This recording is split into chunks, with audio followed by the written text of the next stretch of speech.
देखो आज से हम एक नई सीरीज़ शुरू करेंगे। आज क्लास 1 है उस सीरीज़ की, और उस सीरीज़ का नाम है HSSC Haryana staff selection commission, जो CET का एग्ज़ाम लेने वाला है। ठीक है, ग्रुप डी का।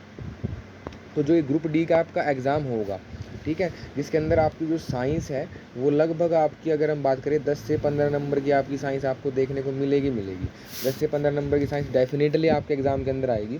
तो उसमें से हमारा लक्ष्य रहेगा कि 15 में से हम कम 13 प्लस क्वेश्चन डेफिनेटली अटैम्प्ट करके वहाँ पर आए।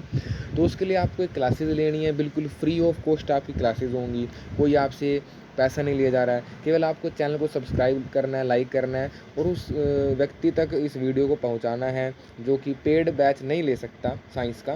तो साइंस की मैं कंप्लीट वीडियो इसके अंदर आपको, मतलब कंप्लीट कोर्स मिलेगा, जिसके अंदर physics, chemistry, bio, science and technology related जितने भी क्वेश्चंस होंगे वो सारे के सारे इसके अंदर आपको कवर होंगे इसके अंदर। ठीक है, तो आज जो हमारा फर्स्ट टॉपिक रहेगा वो क्या रहेगा? Carbon and its compound. Carbon and its compound. तो कार्बन एंड इट्स कंपाउंड आज हम पढ़ेंगे। और कार्बन एंड इट्स कंपाउंड के अंदर सबसे पहले, आज फर्स्ट क्लास है इसकी, हम पढ़ेंगे भी जो कार्बन है। तो कार्बन क्या है? कार्बन के बारे में हम पढ़ेंगे। जो कार्बन होता है, जितने भी आपके ऑर्गेनिक सब्सटेंस होते हैं, जितने भी ऑर्गेनिक, जहाँ भी ऑर्गेनिक शब्द आपका लग गया तो इसका मतलब क्या है कि वो कार्बन से बना होगा। तो जितने भी ऑर्गेनिक सब्सटेंसेस आपके होंगे, ऑर्गेनिक कंपाउंड्स आपके होंगे, वो सारे सारे कार्बन से बने होंगे। जैसे कि अगर मैं एग्जांपल लेता हूँ मीथेन का, अगर मैं मीथेन की बात करता हूँ तो मीथेन का फॉर्मूला होता है CH4। तो इसमें भी कार्बन है। जितने भी आपके, इसको क्या बोलते हैं हम? हाइड्रोकार्बन। क्या बोलते हैं? हाइड्रोकार्बन। इसमें हाइड्रोजन भी और कार्बन भी है। तो जितने भी आपके ऑर्गेनिक सब्सटेंस होंगे उन सब के अंदर आपका कार्बन पाया जाता है। जैसे कि अगर हम बात कर लेते हैं इथेनोइक एसिड की, मैं बात कर लेता हूँ इथेनोइक एसिड की, तो उसका फॉर्मूला क्या होगा आपका? CH3COOH। ठीक है, जैसे कि आप कार्बन डाइऑक्साइड की बात कर लेते हो तो CO2 फॉर्मूला होगा। ठीक है, जैसे कि आप ग्लूकोज की बात कर लेते हो, अगर किसकी बात करते हो? ग्लूकोज की बात करते हो, उसका फॉर्मूला क्या होता है आपका? C6H12O6 होता है। तो इसमें भी कार्बन है। तो जितने भी हम ये पढ़ रहे हैं सारे सारे क्या आपके ऑर्गेनिक सब्सटेंस हैं। जितने भी आप पढ़ रहे हो सारे के सारे क्या आपके ऑर्गेनिक सब्सटेंस है। तो सबसे पहले हम बात करते हैं कार्बन की, कि कार्बन का जो सिंबल होता है वो C होता है। क्या क्या सिंबल होता है कार्बन का? आपका C सिंबल होता है। कार्बन का जो सिंबल है वो क्या होता है आपका? C होता है। और जो उसका एटॉमिक नंबर होता है, अगर कोई पूछे कि what is the atomic number of carbon, तो आपको पता है 6 होता है। और जो उसका एटॉमिक मास होता है वो कितना होता है आपका? 12 होता है। ठीक है, कार्बन जो है वो एक नॉन मेटल कैटेगरी के अंदर रखा जाता है।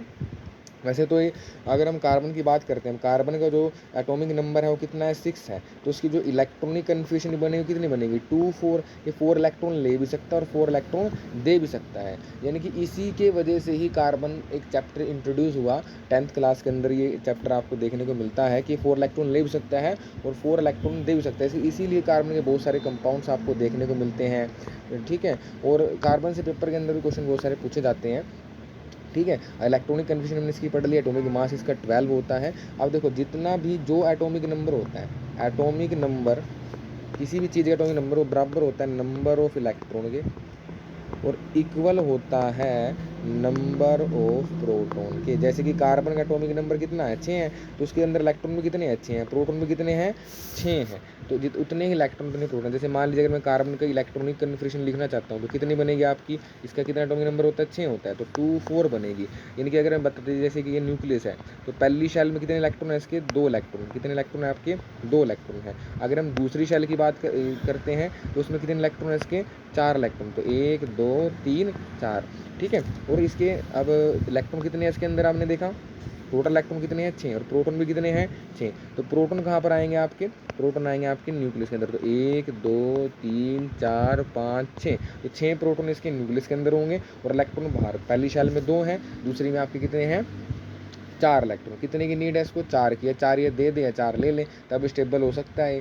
ठीक है, तो एटॉमिक नंबर आपको क्लैरिटी में हो गया। अब जो कार्बन है, अगर हम कार्बन की बात करते हैं तो कार्बन जो होता है ना, ये बेसिक एलिमेंट है। क्या है ये? Basic element. क्या बोलेंगे इसको? Basic element of living system. जो हमारा लिविंग सिस्टम है ना, तो उसका जो बेसिक एलिमेंट आपको देखने को मिलता है वो कार्बन देखने को मिलता है। जैसे कि हमने पढ़ा कि एटॉमिक नंबर ऑफ प्रोटॉन और नंबर ऑफ इलेक्ट्रॉन के इक्वल है। अगर मुझे एटॉमिक मास निकालना है, क्या निकालना है? Atomic mass. तो एटॉमिक मास का फॉर्मूला क्या होता है? Number of proton plus number of neutron. या फिर हम लिख सकते हैं, क्या लिख सकते हैं? Number of electron plus number of neutron. लेकिन पेपर के अंदर अगर क्वेश्चन आए तो आपने प्रोटॉन को प्रेफर करना है, क्योंकि प्रोटॉन इलेक्ट्रॉन होते तो बराबर है, लेकिन आपने प्रेफर करना है किसको? प्रोटॉन को प्रेफर करना है। ठीक है, यहाँ तक समझ आ गई बात यहाँ तक। उसके बाद अगर हम बात करते हैं कि जो आपका कार्बन है, अगर हम बात करते हैं किसकी? कार्बन की अगर हम बात करते हैं तो कार्बन के अगर हम बात करते हैं कितने आइसोटोप होते हैं कार्बन के? तो कार्बन के 3 आइसोटोप होते हैं। कितने आइसोटोप होते हैं कार्बन के? 3 आइसोटोप आपको देखने को मिलेंगे। जैसे कि एक होता है C12, एक होता है C13 और एक होता है आपका C14। तो एक होता है आपका C12, एक होता है C13 और एक होता है आपका C14। जो C13 है और C14 है, दोनों आपके क्या होते हैं? रेडियो एक्टिव होते हैं। क्या होते हैं? आपके रेडियो एक्टिव एलिमेंट के अंदर काउंट होते हैं। ठीक है, C12 रेडियो एक्टिव नहीं होता, C13 और C14 ये दोनों आपके रेडियो एक्टिव होते हैं, C12 रेडियो एक्टिव नहीं होता। समझ आ रही है यहाँ तक बात? कोई दिक्कत नहीं है। आइसोटोप के बारे में तो शायद सबको पता ही होगा कि आइसोटोप क्या होते हैं। आइसोटोप क्या होता है कि जिनका मतलब टॉप, आइसोटोप मतलब टॉप में अंतर है, मतलब टॉप उनका अलग अलग है। जैसे कि 1H1 है, 1H2 है, 1H3 है। तो इसमें इनका देखो सबका एटॉमिक नंबर क्या है? सेम है, लेकिन एटॉमिक मास क्या है? सबका अलग है। ठीक है, तो एटॉमिक नंबर क्या है? सेम है, और एटॉमिक मास क्या आपका? अलग अलग है। ठीक है, तो वो क्या होते हैं? आपके आइसोटोप होते हैं।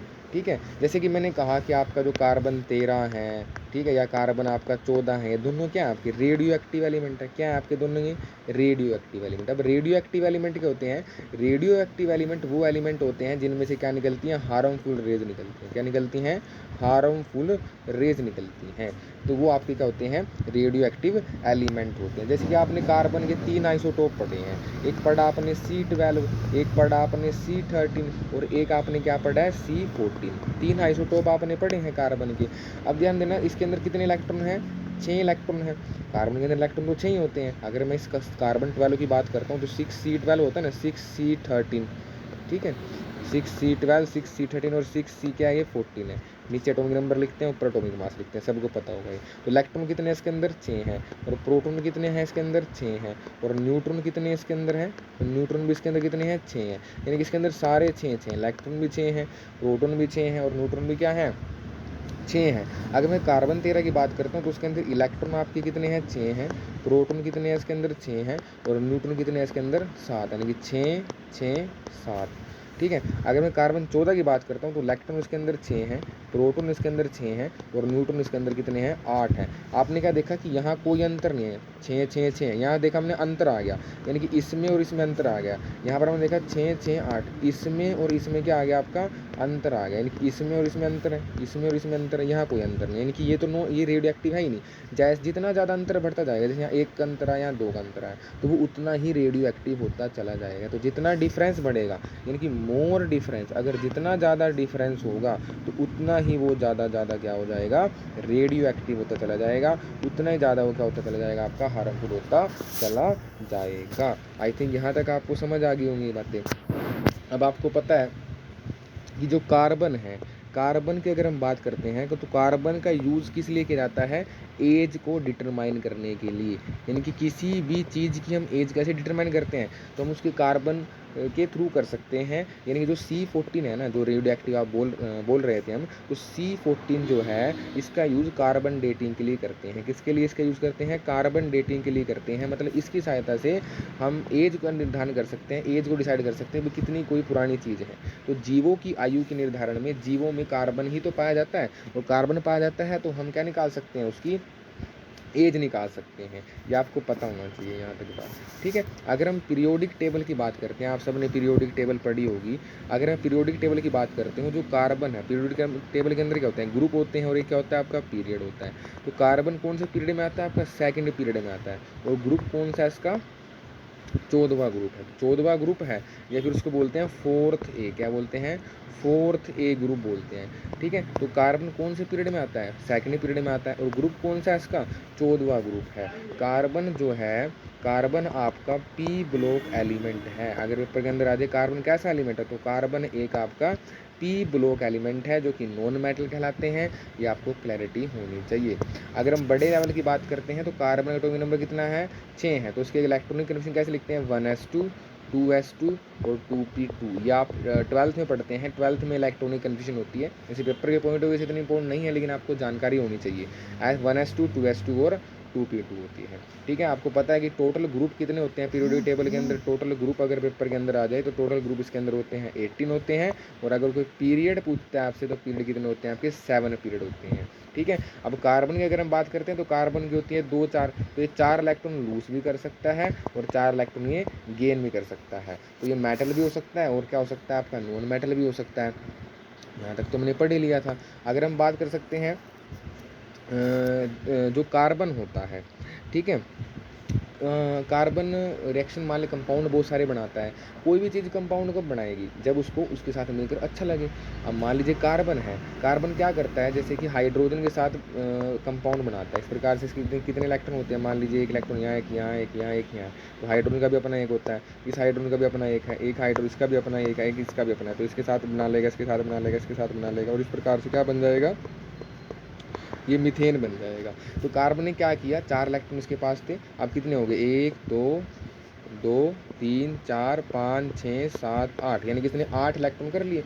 तब 4 इसने ले लिए ना, यानी कि इसने क्या किया, इनके साथ म्यूचुअल शेयरिंग की। हाइड्रोजन को भी एक इलेक्ट्रॉन और चाहिए था, क्योंकि हाइड्रोजन का नंबर कितना होता है, 1 होता है, उसको भी एक इलेक्ट्रॉन, यानी कि हाइड्रोजन का भी काम चल गया और कार्बन का भी काम चल गया। यानी कि यहाँ पर क्या हुई, म्यूचुअल शेयरिंग, क्या हुई आपकी, म्यूचुअल शेयरिंग ऑफ इलेक्ट्रॉन हुई। और जब म्यूचुअल शेयरिंग ऑफ इलेक्ट्रॉन होती है तो वहाँ पर कौन सी बॉन्ड बनती है आपकी, कोवालेंट बॉन्ड। कौन सी बॉन्ड बनती है, कोवालेंट बॉन्ड, यानी कोवैलेंट बॉन्ड का निर्माण होगा जहाँ पर इलेक्ट्रॉन की म्यूचुअल शेयरिंग। भाई तू भी रख ले, मैं भी रख लेता हूँ। जब तुझे देखने आएंगे तो तेरे में गिने जाएंगे, जब मुझे देखने आएंगे मेरे में गिने जाएंगे। तो इस प्रकार से हमने यहाँ तक आज के लिए सफिशिएंट है, कार्बन के बारे में पढ़ा, कार्बन का इंट्रोडक्शन जाना। कल भी हम कार्बन की क्लास लेंगे, आज ये क्लास 1 है और कल क्लास हम क्या लेंगे, 2 लेंगे कार्बन के बारे में। Thank you. चैनल को सब्सक्राइब करें, लाइक करें और शेयर करें, उन साथियों तक पहुँचाएं जो बेचारे पेड क्लासेस नहीं ले सकते। और नॉलेज के लिए भी ये क्लासेस हैं, आप नॉलेज गेन करो, क्योंकि नॉलेज का ही ज़माना है। Thank you.